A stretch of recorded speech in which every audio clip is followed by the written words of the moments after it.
Hey everybody, so the other day I was going through a box of comics and I came across this issue of Groo the Wanderer, and I saw the cover of people throwing books into a fire, and I opened it up and started flipping through it and realized that the story inside is as relevant today as it was the day it was written. It's from June 1991, and it's about censorship, and it's about banning of books, which if you've looked at the news recently, you know that that's a big topic. So I was just going to go through it with you today and show you a little bit of what I was talking about. So on page 1, we are introduced to the villain, the antagonist of this issue. It's a guy named Bowdler, who he claims to hate violence on the first page, and within the first 2 panels you see that he's a hypocrite. You know, he's slapping the guy in the carriage, and all the while being self-righteous and claiming that, you know, he has like the moral high ground above everyone. Goes into town, and we're introduced to the writer of this new book. His name's Weaver, and the name of the story is The Book Burners. And I'll read this little passage here, this poem that is the intro of this book. It says, "Thank goodness for the people who fulfill a vital need of telling you which books it's okay for you to read, for they provide a service that is full and comprehensive. If not for them, you might have thoughts that they would find offensive. You might not share their viewpoints on a multitude of sins, but your rights end the minute their discomfort begins. A world without the censors would, with jeopardy be fraught. They save us from the danger of an independent thought." And we see the next page. Bowdler is still saying how he loathes violence, and we get the credits by Aragones, Stan Sakai, Tom Luth, Mark Evanier. The story is about this guy Weaver. He's released this new book, and Groo is seen looking at it, and of course Groo, he gets in a fight with some people. Bowdler sees that Groo is fighting. He assumes that the book must be the thing that caused Groo to be so violent. He goes to the palace, and the king isn't there. He's off fighting a war, and the prime minister is left in charge. And the prime minister, he says, like, "I'm not sure I should censor this book or ban it. What if people get mad at me for censoring this?" And Bowdler says, "The people know nothing. That is exactly why dangerous ideas must be kept from them. And I know you have political aspirations. It is safe to come out against nasty books." So you see the prime minister is representing the government officials, the people who pass these laws and these bans against books. And he thinks about it. He's considering it. Banning the book as immoral will make me seem to be so moral. At the same time, working to restrict what the people know to what I want them to know.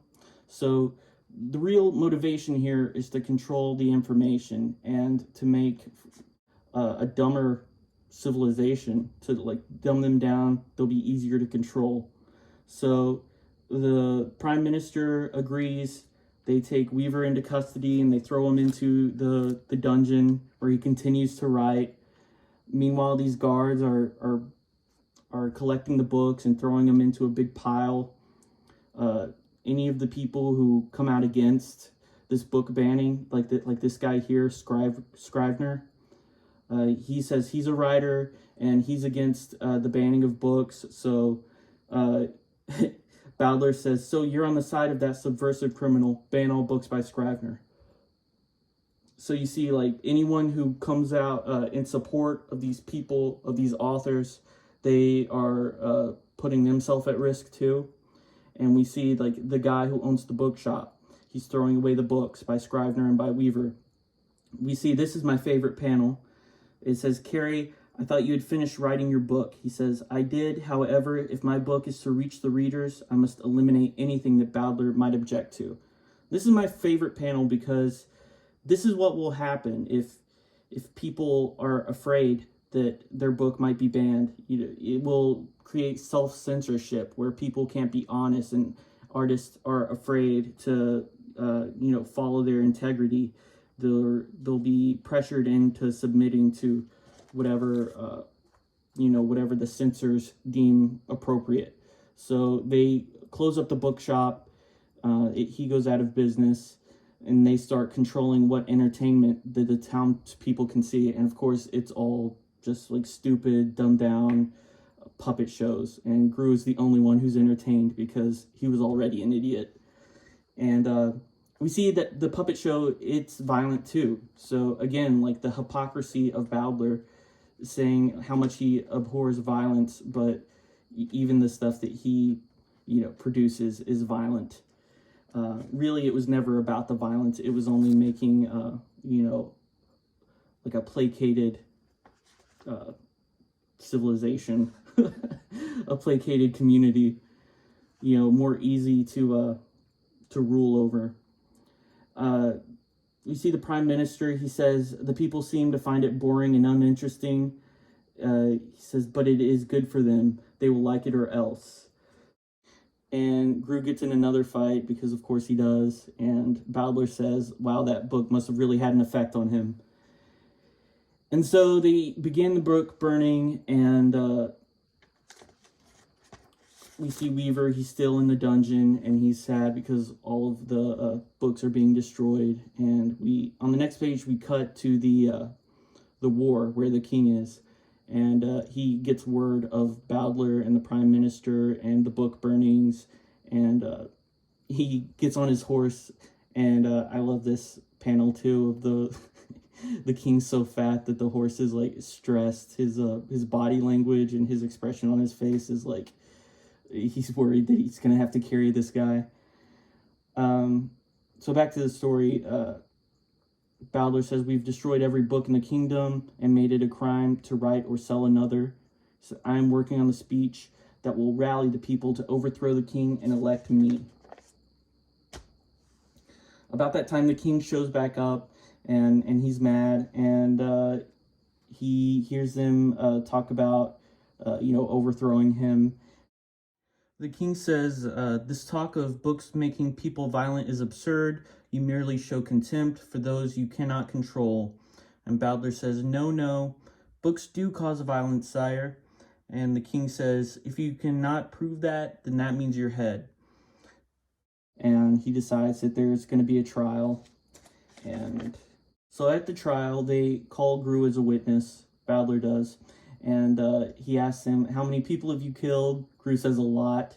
He's like, you see, a lot. And what made him so violent? This book.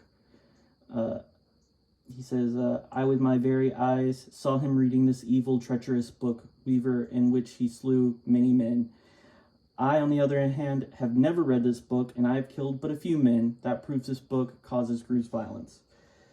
And he flips to it, finds a passage, asks Groo to read it, and of course, Groo can't read. He's illiterate, and he just is just looking at it.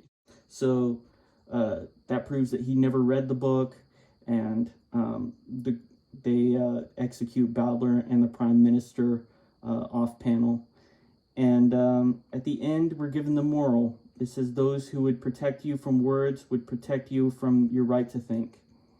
And I think that is as appropriate now as when this was written.